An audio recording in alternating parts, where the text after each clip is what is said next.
হত্যা করেছে, যাদের পক্ষে ট্রাইব্যুনালে চাক্ষু সাক্ষীরা সাক্ষী দিয়েছে, যাদের অস্ত্র হাতে গুলি করার ছবি আছে, এইরকম জঙ্গি সন্ত্রাসীদেরকে এই ট্রাইব্যুনাল, এই বিচারপতিরা জামিন দিচ্ছে।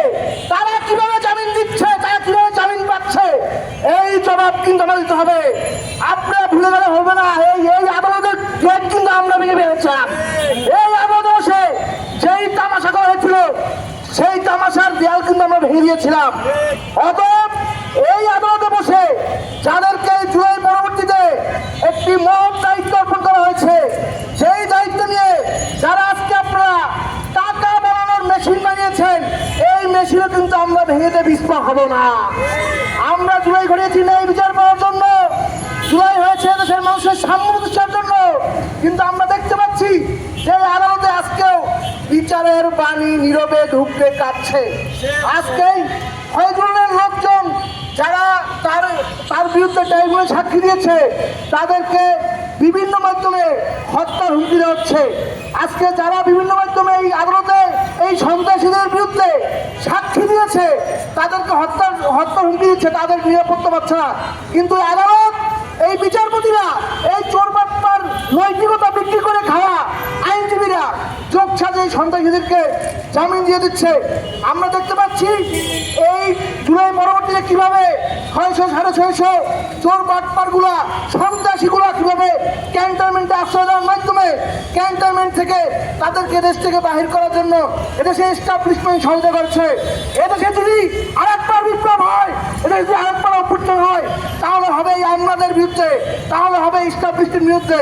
কারণ শেখ হাসিনা পালিয়েছে, শেখ হাসিনার রেখে যাওয়া এস্টাবলিশমেন্ট, শেখ হাসিনা রেখে যাওয়া এই ব্যবস্থা, এই আমাদেরকে বিভিন্নভাবে হুমকি সহ এই দেশটাকে যে স্বপ্ন নিয়ে এদেশের তরুণরা, এদেশের বিপ্লবীরা একটা গণঅভ্যুত্থান করেছিল, সেই স্বপ্নকে তারা ধূলিসাৎ করে দিচ্ছে। তারা তাদের আখের গুছিয়ে নেওয়ার মাধ্যম বানিয়েছে। তারা এই জুলাইকে তাদের 100 বছর 200 বছরের সম্পদ বানানোর মাধ্যম বানিয়েছে।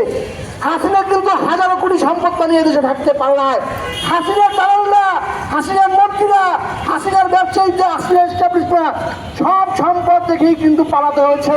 আজকে যারা জুলাইকে বিক্রি করে, আজকে যারা জুলাই পরবর্তীতে এই জুলাইকে সম্পদ পাওয়ার মেশিন বানিয়েছেন, আপনারা কিন্তু এই সম্পদ ভোগ করতে পারবে না। কারণ পাপকেও ছাড়ে না। আপনারা যেই জুলাইকে বিক্রি করে যেই পাপ কামাই করছেন, এই মায়েদের কান্না, এই যেই পরিবারগুলো তার ভাই হারিয়েছে, তার বাপ হারিয়েছে, তার বোন হারিয়েছে, যার সন্তান হয়েছে, এই পাপ কিন্তু আপনাদেরকে ছাড়বে না। অতএব সতর্ক হন এবং যাদেরকে, যেই খুনিদেরকে এখন পর্যন্ত জামিন দেওয়া হয়েছে, তাদের জামিন বাতিল করতে হবে, তাদের পুনরায় গ্রেপ্তার করতে হবে এবং এখন থেকে কোনো জুলাই মামলায় নির্দিষ্ট আসামি আছে, তাদের জামিন দেওয়া যাবে না। স্পষ্ট করে বলতে চাই, যদি আবার শুনি জামিন হয়েছে আজকে এখানে আমার 20 জন ভাই দাঁড়িয়েছে, আবার কিন্তু বিশাল লোক নিয়ে এই আদালত আমরা খেলাবো ইনশাল্লাহ। অতএব আমরা দেখছি, আমরা ক্ষুব্ধ হচ্ছি, আমাদের বিরক্ত করবেন না। আমরা আগামীর বাংলাদেশ, শান্তির বাংলাদেশ চাই। সেই বাংলাদেশে কোনো ধরনের অন্যায় অবিচার আমরা মেনে নেব না। আজকে যারা এখানে উপস্থিত হয়েছেন, যারা আজকে এই আয়োজনটা করেছেন, আপনাদের প্রতি কৃতজ্ঞতা জানিয়ে আমি আমার বক্তব্য শেষ করছি। ধন্যবাদ সবাইকে।